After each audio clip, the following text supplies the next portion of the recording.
Hello guys, আমি আজকে আপনাদের বেসন দিয়ে মুচমুচে ফুলুরি করে দেখাবো। আমি এখানে বেসন নিয়ে নিয়েছি আর আমি নিয়েছি এখানে কাঁচা লঙ্কা কুচিয়ে নিয়েছি, 4টে কাঁচা লঙ্কা, নুন, কালো জিরে আর খাওয়ার সোডা। এই কটা উপকরণ দিয়ে মেজে ফুলুরি করবো। তা প্রথমে একটা বাটিতে আমি বড় চামচে 4 চামচ মতন আমি বেসন নিয়ে নিচ্ছি। আপনারা এরকমভাবে একবার খেয়ে দেখবেন, আশা করি আপনাদের ভালো লাগবে। এবার আমি এর মধ্যে আন্দাজ মতন নুন দিয়ে দিচ্ছি। এবার আমি খাবার সোডা দিয়ে দিচ্ছি। এবার আমি এর মধ্যে আন্দাজ মতন কালো জিরে দিয়ে দিলাম, কালো জিরেগুলো দিয়ে যাতে দিলাম। খেতে একটু বেশি টেস্ট হয়। আপনারা চাইলে নাও দিতে পারেন, কালো জিরেটা স্কিপ করে দিতে পারেন। এবার আমি কাঁচা লঙ্কা কুচিটা দিয়ে দিচ্ছি। এবার আমি অল্প অল্প করে জল দিয়ে ব্যাটারটাকে তৈরি করবো। আমি খুব বেশি পাতলা করবো না, এই জন্য অল্প করে জল দিয়ে দিয়ে ব্যাটারটা করবো। খুব বেশি পাতলা হলে তাহলে আমার ব্যাটারটা হবে না ঠিক মতন। এই দেখুন, আবার আমি একটু জল দিয়ে দিয়েছি।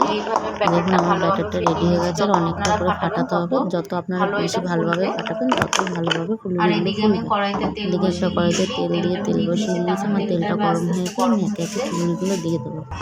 দেখুন আমার তেলটা গরম হয়ে গেছে। এবার আমি এক এক করে ওই বেসনের ফুলুরিগুলো আমি ছেড়ে দেবো তেলের মধ্যে।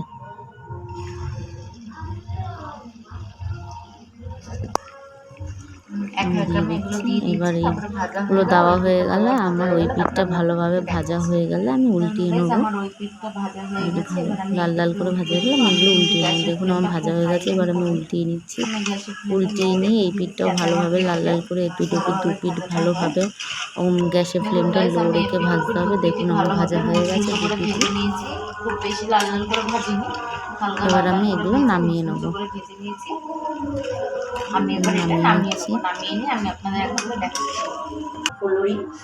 দেখুন আমি এগুলো নামিয়ে নিয়েছি। আপনারা দেখবেন, ভিডিওটা প্রথম থেকে শেষ অবধি ভিডিওটা দেখবেন।